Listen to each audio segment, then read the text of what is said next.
are heard and registered. It's not Nancy Pelosi's house. And our Congresswoman has been voting to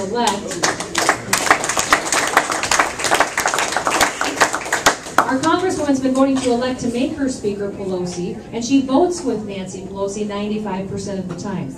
I want you to know that I would love to be your voice in the U.S. House. We need somebody who has proven that they're a leader. And it's easy for all of us candidates to stand up here during campaigns and say what you want to hear. I would ask you as you're looking at this primary, because primaries are tough. I mean, you've got Republicans and conservatives who are campaigning, who are saying a lot of things. I would ask you to go back and look at your candidates that you're going to support and see what they've done for you.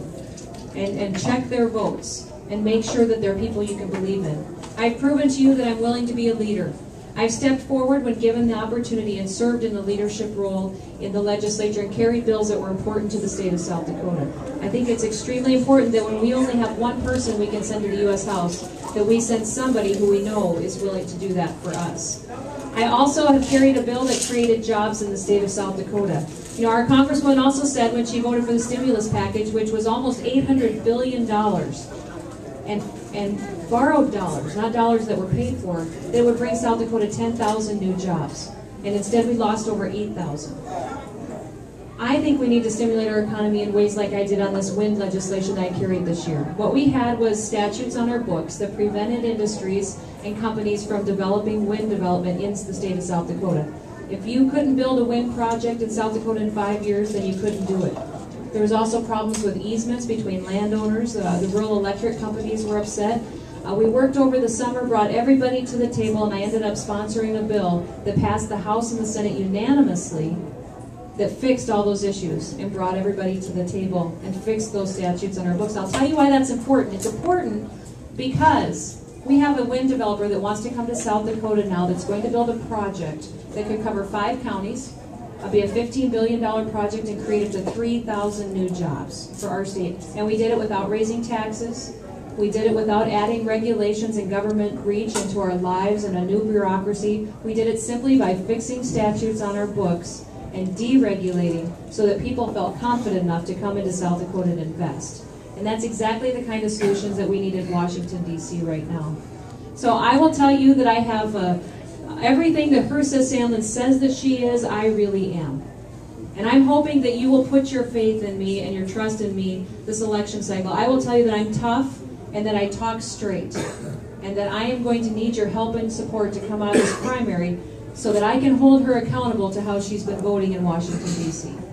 She talks a lot about representing South Dakota values and principles, but she votes completely different in Washington, D.C. And we need somebody to hold her accountable to that, and I would love the opportunity to go toe-to-toe with her this fall. So, I will let you guys ask me some questions. Are we doing questions tonight and issues that you'd like to talk about? Yeah. No? Yeah? You can take probably about 5-6 questions or so, and then we'll have to Sure. kind of keep Yeah, we'll keep it going. Anybody You bet. Go ahead. Let's get started. I have a question and also I'd like a follow-up. Sure. So 2 questions. Okay, 2 questions. Okay. If you had to take a test tonight on the Constitution as originally stated and amended, how do you think you would fare? I think I would probably get a B. And I'll tell you why. Because I know the Constitution, I understand it, but I'm learning new things every day from it. When you go back through it and you spend time on that Constitution, different principles apply to your heart every day. And if you learn and decide that you're going to be taught every time you read something, it's like reading Scripture.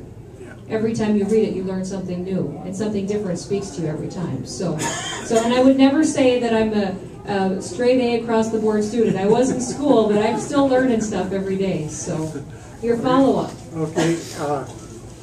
So if any bill that you would either sponsor or support or have to vote on, would you make sure it was constitutional, in line with the Constitution? Absolutely. Yeah, I've told this story before, and I'm sorry if you guys have heard this story before, but I've been to a forum on one of our college campuses that, did you have something you? Yeah. Yes. I wish you well in your campaign, and if you get elected, just like you've been here. Oh, wonderful. Well, thank you. Is this a gift? Thank you.